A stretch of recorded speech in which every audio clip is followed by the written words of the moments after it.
Shalom Bapak Ibu Saudara sekalian. Senang kalau pada saat ini kita dapat berjumpa di Sapaan Gembala GKI. Perkenalkan, nama saya Phoebe Bernadette. Saat ini saya sedang menjalani praktik jemaat kedua di GKI Rengas Dengklok. Mari Bapak Ibu Saudara, sebelum kita sama-sama merenungkan firman Tuhan, kita berdoa, memohon Roh Kudus yang menyapa setiap kita. Bapa kami yang bertata di dalam kerajaan surga, kami bersyukur untuk hari yang baru, untuk kekuatan yang baru yang boleh dianugerahkan kepada setiap kami. Biarlah ya Tuhan saat ini ketika kami ingin diam sejenak untuk mendengarkan firman-Mu, Roh Kudus-Mu lah yang menguasai hati dan pikiran kami, sehingga kami boleh mengerti apa yang Engkau ingin sampaikan kepada setiap kami yang mendengarkan saat ini. Terima kasih ya Tuhan, di dalam nama Yesus Kristus kami berdoa. Amin. Bapak Ibu Saudara, 1 Tesalonika 5 ayat 17 tertulis, tetaplah berdoa. Beberapa hari ini dan sampai Sabtu mendatang, secara ekumenis gereja-gereja sedang merayakan masa pekan doa.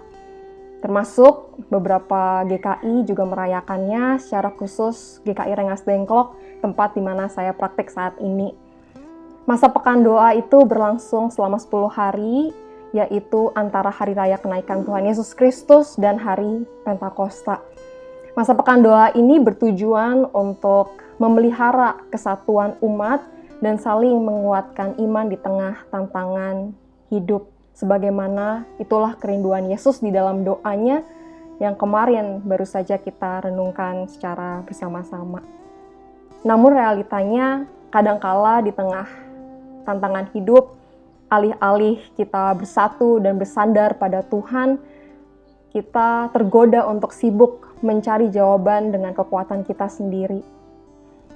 Kita berupaya ini dan itu, tapi kadangkala kita juga menemukan perasaan lega tidak pun kunjung datang.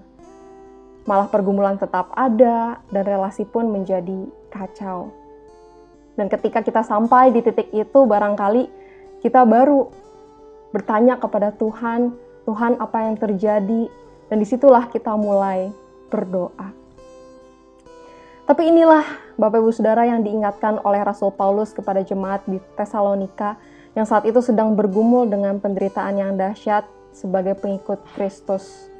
Dalam bagian akhir suratnya, yaitu di pasal 5 yang tadi kita baca, mengenai nasihat-nasihat terakhir, Rasul Paulus menuliskan satu nasihat yang sangat sederhana, tapi sebetulnya memiliki makna yang sangat dalam. Katanya, tetaplah berdoa.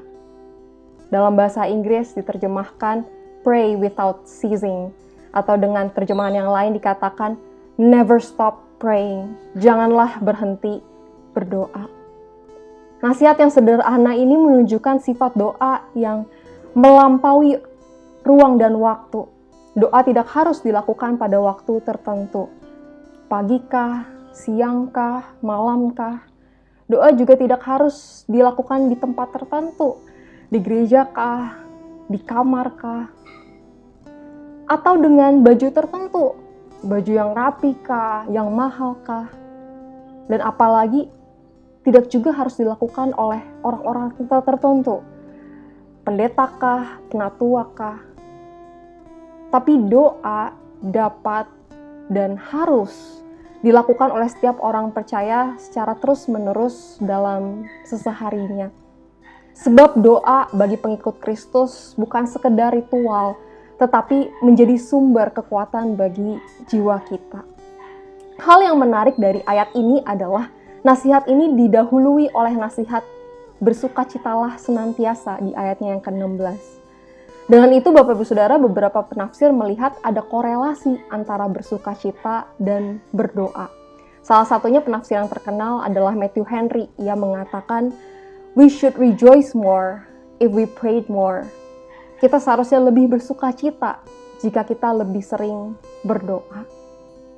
Dengan kata lain, melalui doa, kita percaya kita dapat terkoneksi dengan Sang Sumber kehidupan yang membawa kita pada kelegaan dan sukacita dalam jiwa kita. Seorang pengacara yang sukses dalam karirnya Ia memiliki 4 anak perempuan dan dipandang oleh banyak orang sebagai pria yang memiliki kehidupan yang nikmat. Ia punya properti di Chicago dan kehidupannya pun mapan. Namun dalam waktu yang singkat, hal tidak terduga terjadi. Semua itu lenyap. Terjadi kebakaran besar di Chicago bulan Oktober tahun 1871, dan 2 tahun kemudian setelah peristiwa itu, ia kehilangan 4 anak perempuannya akibat kecelakaan kapal ketika berada di Samudra Atlantik.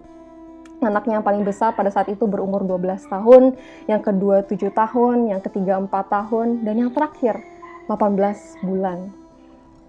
Ini bukan perjalanan hidup yang mudah tentunya. Dalam waktu singkat, ia kehilangan banyak sekali. Jangan kita bayangkan menjadi dirinya. Mendengarkan kisah ini saja mungkin hati kita sudah pilu mendengarnya.